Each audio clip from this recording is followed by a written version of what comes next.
Hi there, Roger. Well, yeah, Uh, congratulations on a really beautiful film. I so enjoyed the experience of watching this. oh, thank you so much. Thank you. It was a, joy what to make. Challenging, but a joy to make. Yes. Now, just to start with, how vital was it to you that Saul's queerness and this his journey of self-acceptance be front and center in the film? It was really important because the real Cassandro's story, the real Cassandro is such a proud, out, gay man who embraces everything about him, about who he is, and leans into that. So it's an inspirational story. So it was important. It was also important that certain aspects of the film that he was accepted. It wasn't a coming out story. His mother always accepted who he is. When he was 15, he came out to his mother, and his mother's like, "Great, let's go look for a boyfriend for you." And that was a really important element. And there's always someone in the for many of us gay people, many in the family who don't accept us. And the father story was really personal to me because my father was someone who is religious and didn't accept me. And I always was trying to earn that acceptance, and then I learned to real love and accept myself. So that's the theme of Cassandro.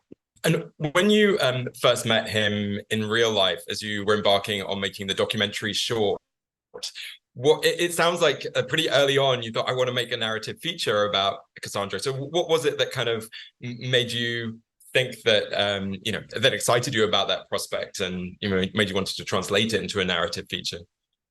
When he walked in the room, well, first of all, I had read the article in the New Yorker. It's a powerful article.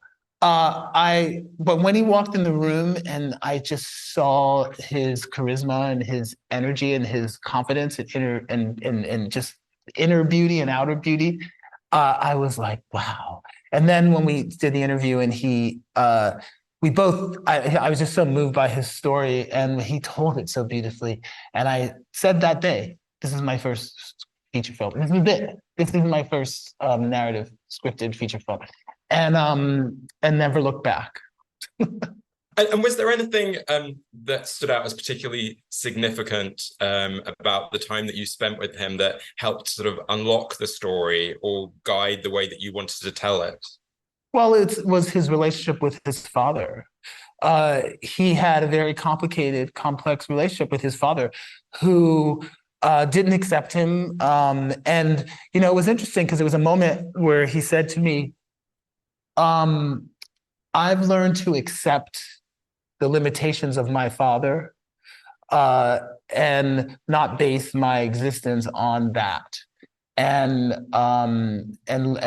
that clicked to me as the point in the movie, when he comes to that realization that it's about self-love, it's about self-acceptance and not wanting the fighting your whole life for the love of someone who isn't going to get you, and maybe they may never get you.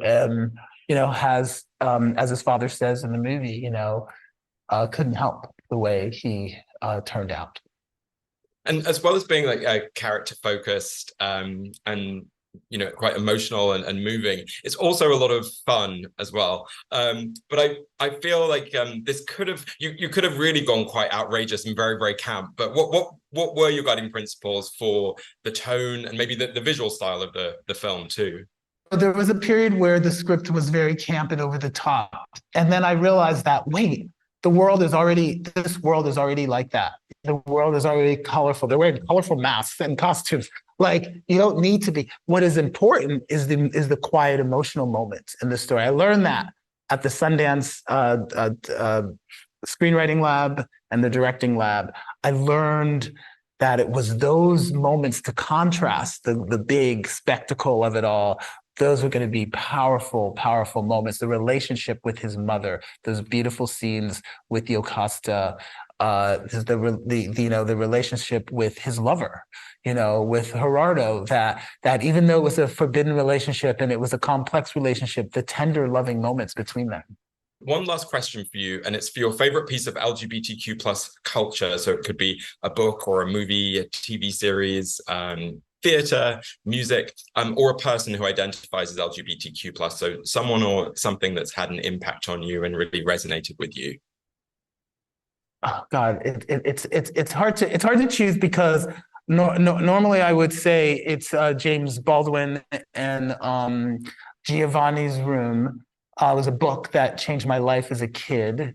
But it was also, so I'm going to say two. It was also, I saw a documentary on PBS by Marlon Riggs called Tongues Untied, and I just couldn't believe they were like gay men on public television, and it was the first time I saw myself in reflected in the media.